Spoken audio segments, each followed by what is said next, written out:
a place of endless dread.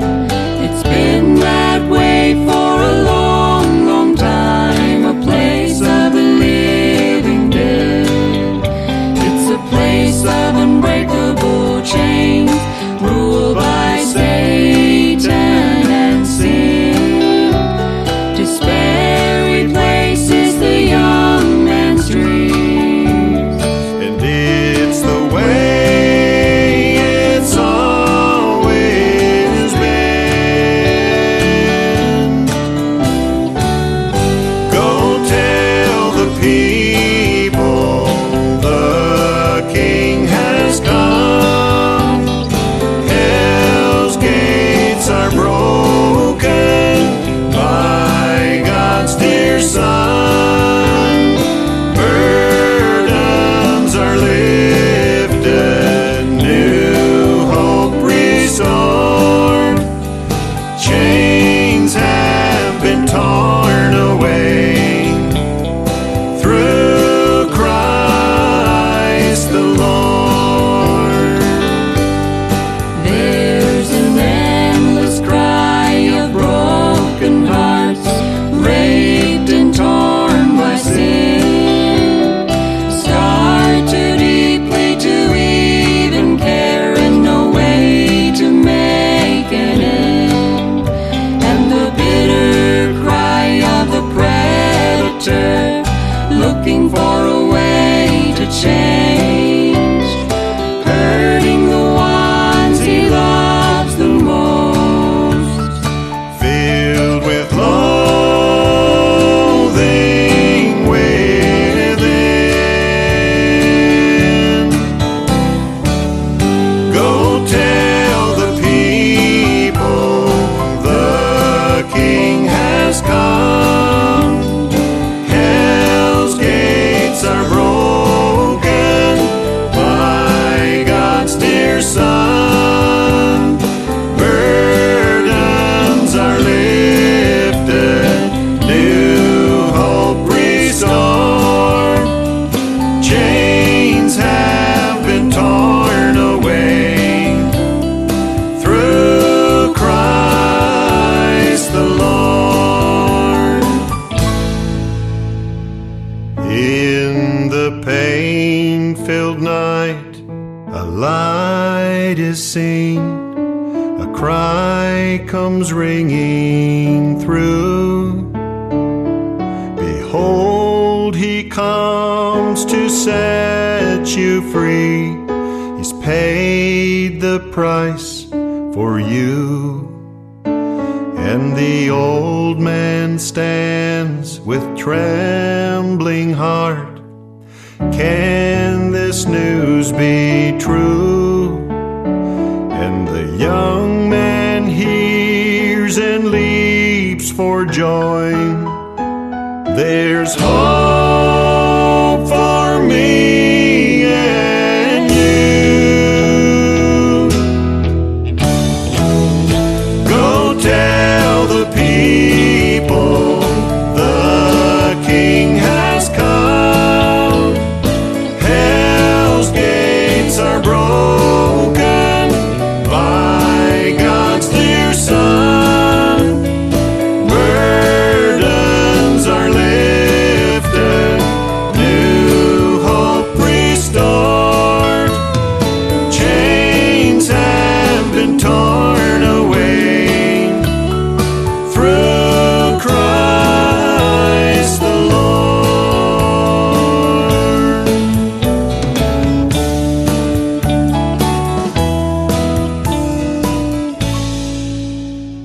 Happy Sabbath. मैं आप सभी को इस सप्ताह के भाग में स्वागत करना चाहती हूँ। जो भी जिस प्लेटफॉर्म से आप सभी देख रहे हैं, आप सभी को एक हार्दिक स्वागत जाता है और हम आशा करते हैं कि आप एंजॉय करते रहिए ये कार्यक्रम। Psalms 27 verse 1 में कहता है, The Lord is my light and my salvation. Whom shall I fear? The Lord is the stronghold of my life. Of whom shall I be afraid? क्या आपको कभी लगता है कि ये जो दुनिया है बहुत बुरा जगह हो गया है या बहुत अंधेरा जगह हो गया है? कभी कभी हो जाता है।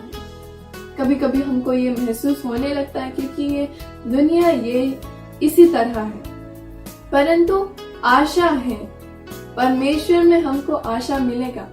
परमेश्वर हमको एक बत्ती, एक कैंडल, एक लाइट की तरह हमारी जिंदगी में आकर हमें इस दुनिया में अपना मार्ग दिखलाएगा, और वो दिखलाएगा कि सही क्या है और गलत क्या है। तो अगर आपको इस दुनिया अंधेरा दिखाने लगा हो या बहुत बुरा दिखाने लगा हो, प्रे कीजिए, प्रार्थना कीजिए, और परमेश्वर आपका प्रार्थना जरूर सुनेगा। इन्हीं शब्दों से मैं आप सभी का एक बार फिर स्वागत करना चाहती हूँ, और मास्टर्स वेलकम हमारा होली स्पिरिट को जाता है जो हमारे संग इस कार्यक्रम भर रहेंगे। तो आप सभी दिल थाम के बैठिए, क्योंकि अब हम इस कार्यक्रम का पहला गीत में भाग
Imagine with me for just a moment what it must have been like to sit at the feet of Jesus and listen to Him speak. Imagine the insights we could gain, the beautiful life lessons we could learn from the greatest teacher the world has ever known. You know, the greatest sermon ever given, known as the Sermon on the Mount, is recorded for us in the Gospel of Matthew, chapters 5 to 7. My friend, would you like to be a disciple of Jesus? You can be. For you see, the words that Jesus spoke on that mountainside by the Sea of Galilee so long ago were not just for the people who surrounded Him at that time. They are for us today. In Thoughts from the Mount of Blessing, we read, "The Sermon on the Mount is heaven's benediction to the world, a voice from the throne of God. And how does this sermon begin? Well, it begins with a series of blessings known as the Beatitudes. Blessed are the poor in spirit, blessed are those who mourn, blessed are the meek, blessed are those who hunger and thirst for righteousness, blessed are the merciful, the pure in heart, the peacemakers, and those who are persecuted for righteousness' sake. In the weeks ahead, we will be looking more deeply at each of these beautiful blessings, but today, let's consider this statement. The Beatitudes are Christ's greeting not only to those who believe, but to the whole human family. He seems to have forgotten for a moment that he is in the world, not in heaven, and he uses the familiar salutation of the world of light. Blessings flow from his lips as the gushing forth of a long, sealed current of rich life. You see, the language of heaven is that of blessing, not cursing. It is a language of peace and joy, not envy and hate. No wonder Jesus told us to love your enemies, do good to those who hate you, bless those who curse you, and pray for those who spitefully use you. Jesus makes it very clear as to what traits of character he will always recognize and bless. And everyone is blessed who receives his light and life.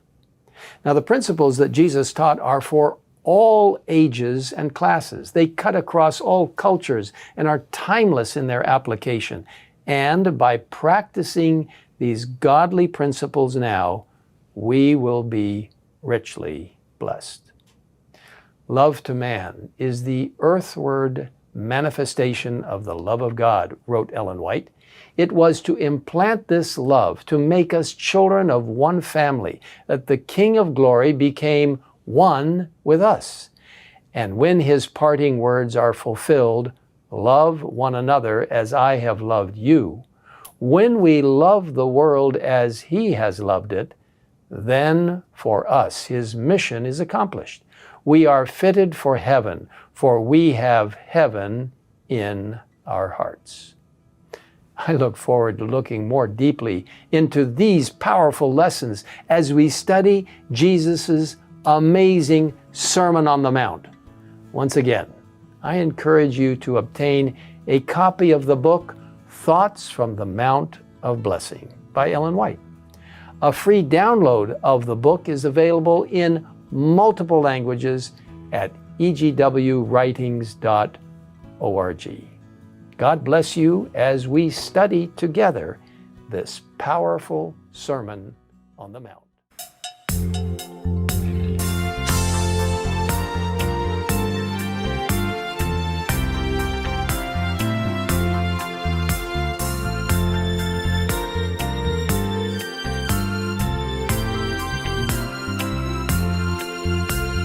Jesus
Today's smartphones are a virtual universe of information that fits in the palm of your hand.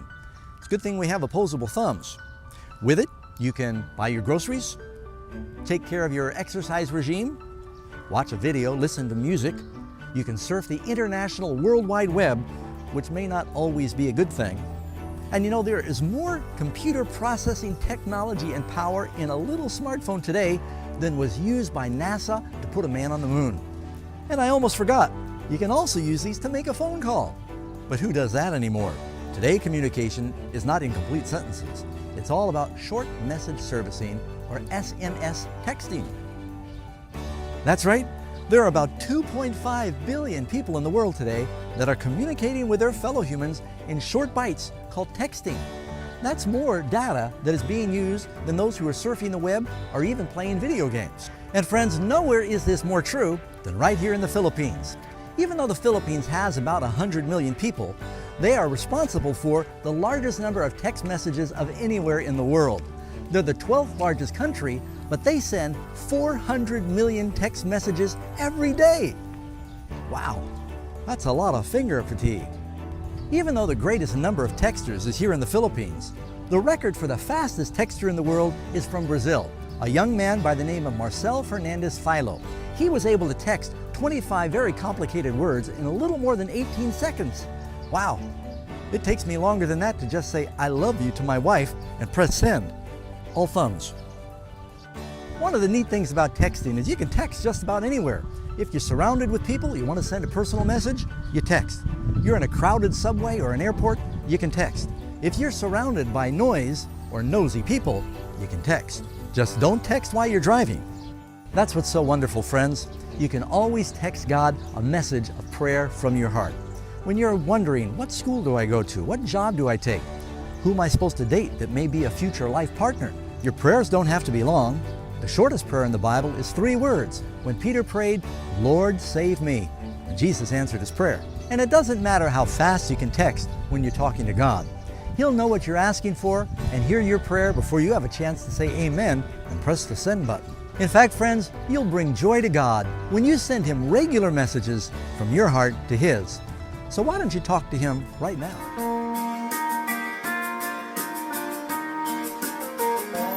सुनने से लगे तुम्हें मुझे राशियाँ अपने ही रूप में प्रेम किया है आनंद प्रेम से दिया पुत्र मेरी मुक्ति के लिए अनोखा प्यार तेरा करूँगा स्तुति तेरी मैं सर्वदा अनोखा प्यार तेरा करूँगा स्तुति तेरी मैं सर्वदा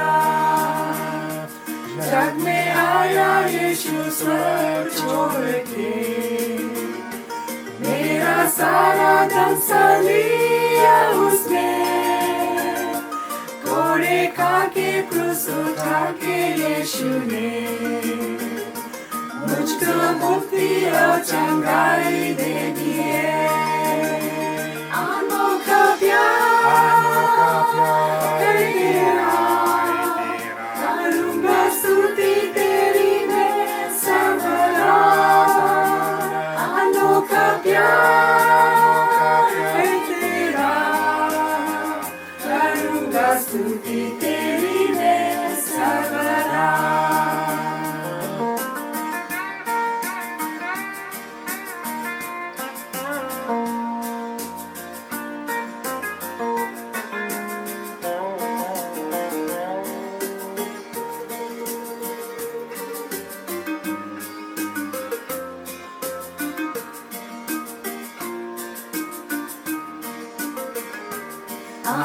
Vespers सभी आशीषें दी मुझे उसके भरपूरी से खतरों और सब मुसीबतों से आंखें पुतली जैसे संभाला मुझे अनोखा प्यार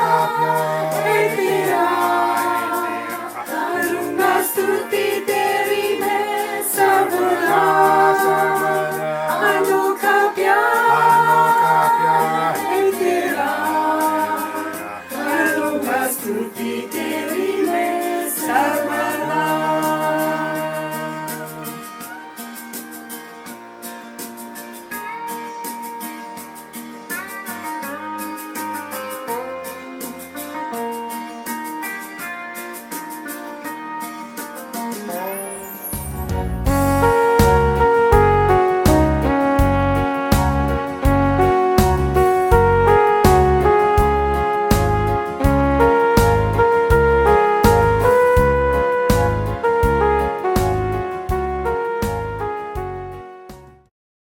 Hello, I'm Charles. I'm going to tell you a testimony in my experience ministering in India. I was pastoring a city church and I was given a village church too to take care, but the village did not have a church.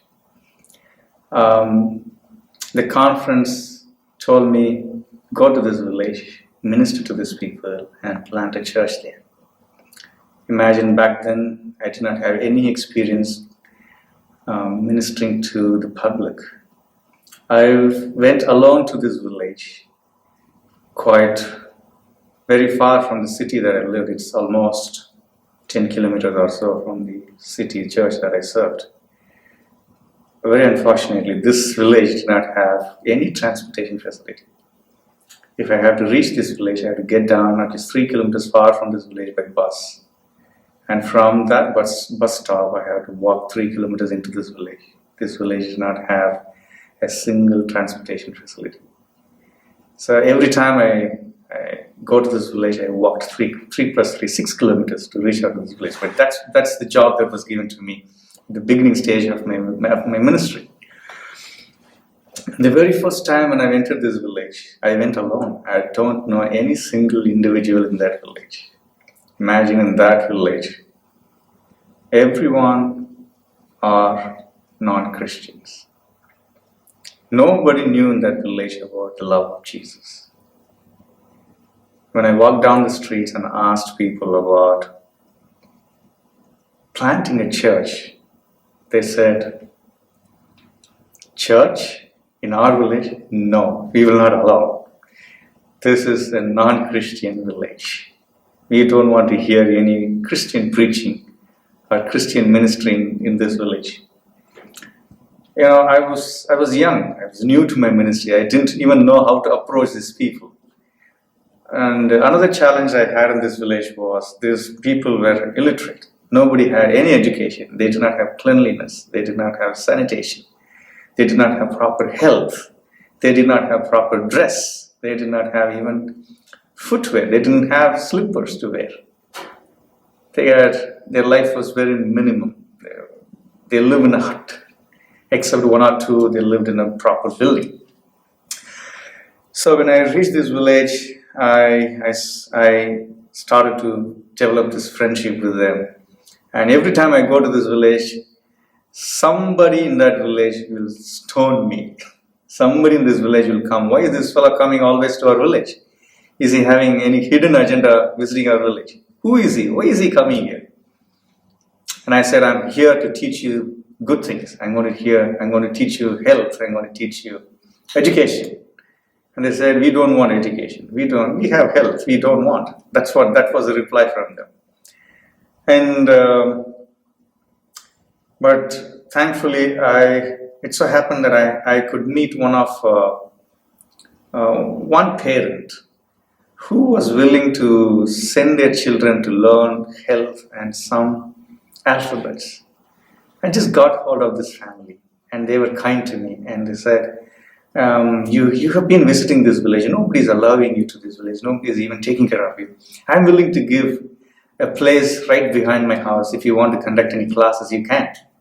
So she gave her cow shed to start with and started some tuition for these children and started to teach some good habits and health and good behaviors to these children. And these children were touched and parents were quite impressed. And they told other parents, oh, this man is teaching something good. And few parents, they send their children to attend our meeting. They usually go on Saturdays afternoon around 3 to 5. So that's how this small group grew up. And it took some time where the parents were able to build some confidence on me. So they started to send their children. Let's say in a year time, I was able to attract at least 5 to 6 families. And we do not have a church in that place, but we met in a cow shed. A cow will be at the other side, we'll be sitting on the other side, but I'll be teaching them. And this started to develop for a few times, but still, some of the villagers, they did not like me coming to this village. One particular day, there came a man fully drunk. He came and used all the abusive words in the world. Whatever words I haven't heard in my lifetime, he used. He told, you have come here to convert people, and I will see that you never come to this village. I will kill you if you come to this village. But I have to win him as well. So what I did something good to his family. I bought some dress and sweets and went and gave this family and said, God bless you. And you're here to support you and help you. And this man was not in favor of us, but rest of the family members. But thankfully, I was also ministering in a city church. So I told the city church members that I needed support to help this village to minister. So I took some young people and volunteers, and I used to come here to this village to minister to the women, minister to the children. Young people minister to the children. And in India, we have a tradition that women can only talk to women. Man cannot talk to women.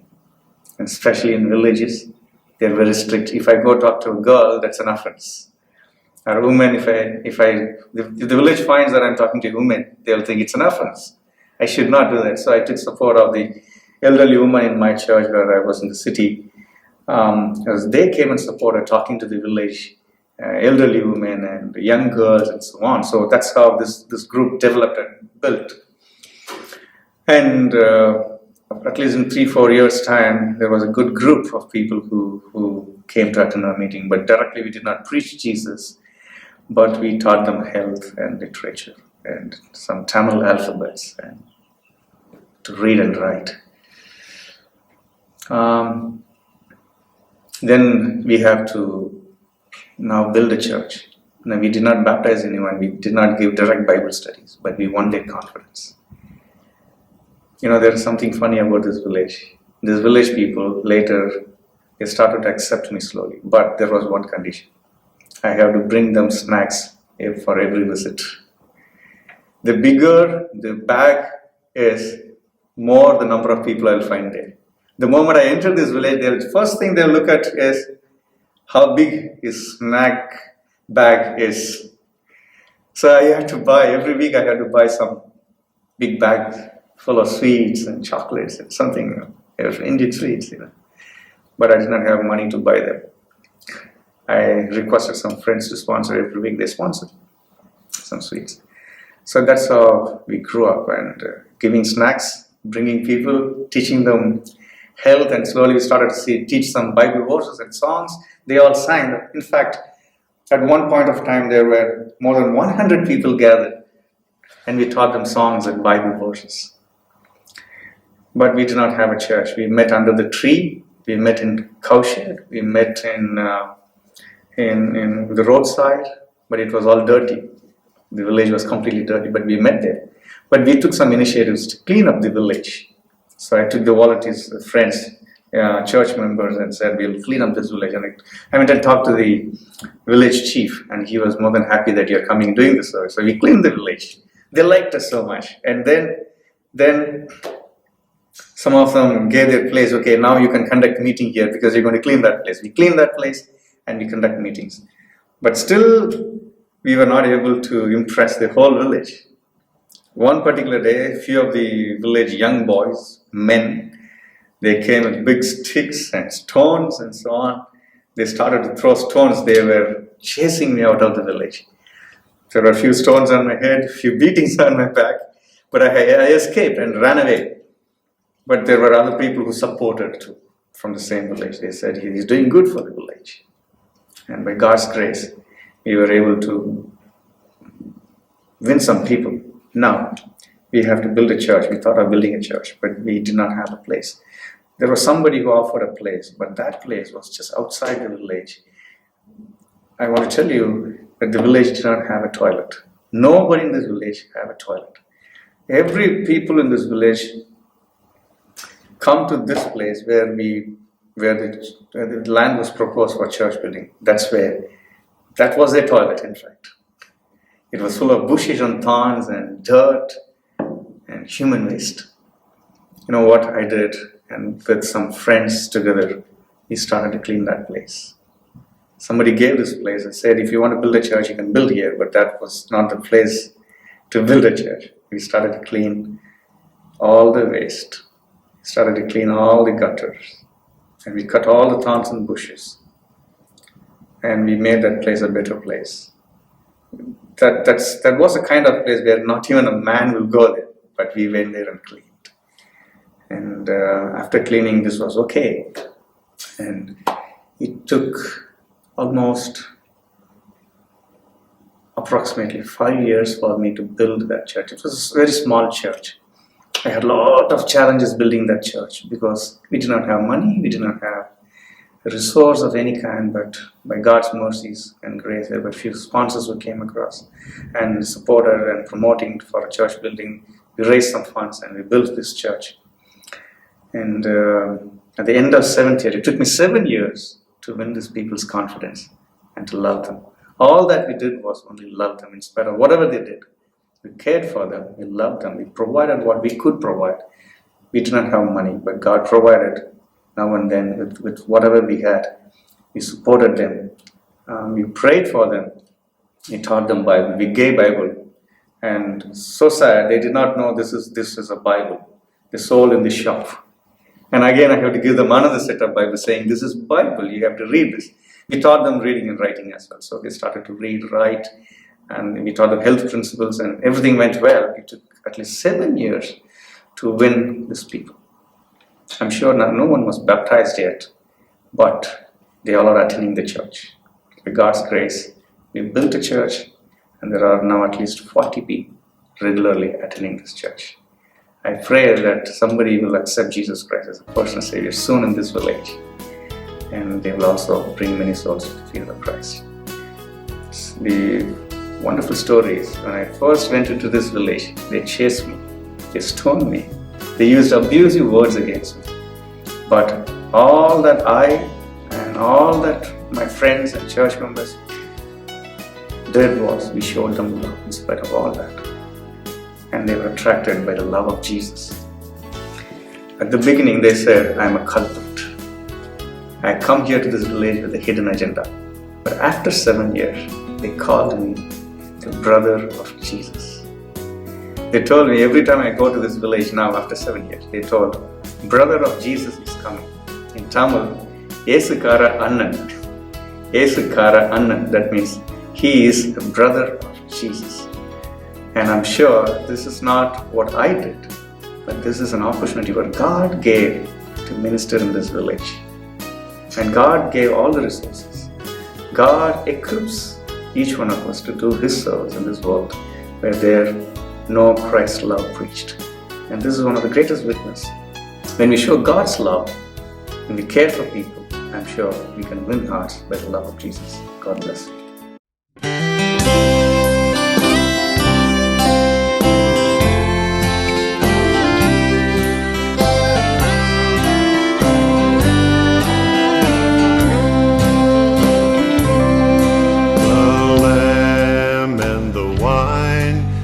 The flour and oil were laid twice a day before God.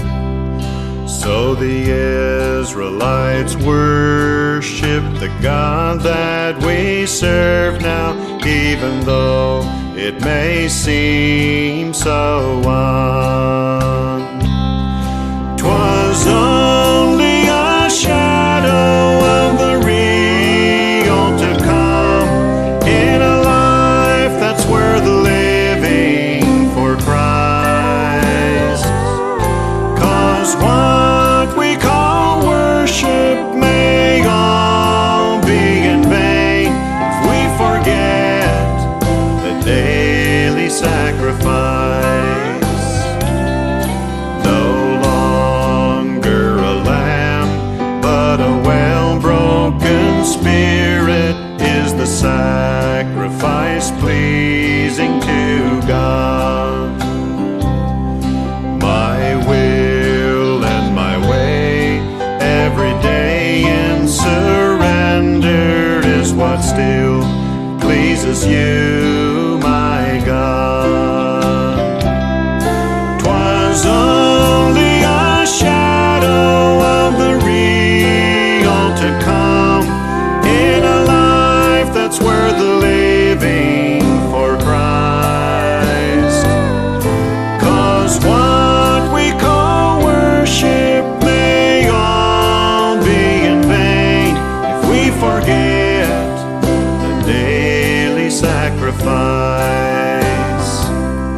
battered and crushed, the wine tarries onward, waiting for the Master's goodwill.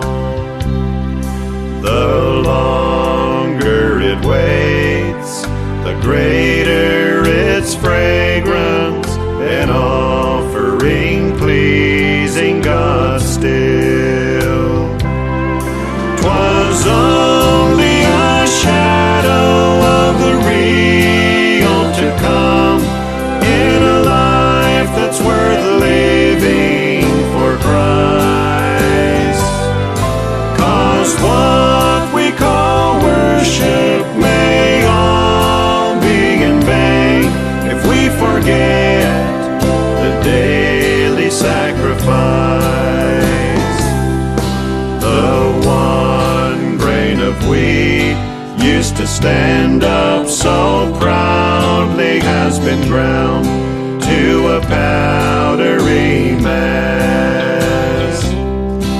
Only now can be used as it lay still surrendered unto God, a sweet sacrifice.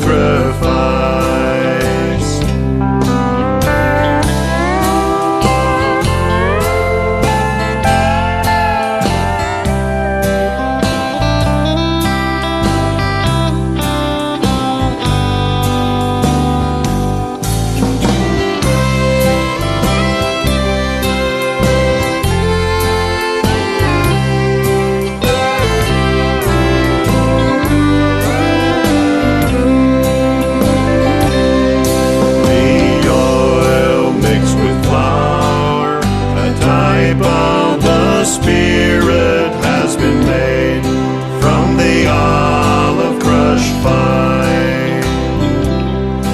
On the sacrifice made, now baptized with fire, a gift with God's favor divine.